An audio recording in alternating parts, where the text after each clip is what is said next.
तब मैं इच्छा जब भर पाई तब महाभारत दो तुर जाई पाई। वीर कौरवन और पंडन को तो आपस में युद्ध कराई।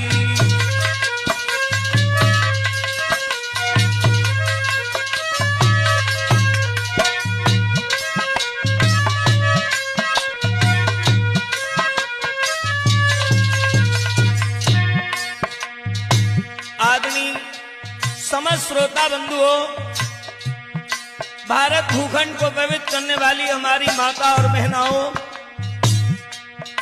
पिता तुल्य बुजुर्गों, प्यार करने योग्य नन्हे मुन्ने बच्चों, आज मैं अजय कैसेट एटा के माध्यम से ये वीर संधाला में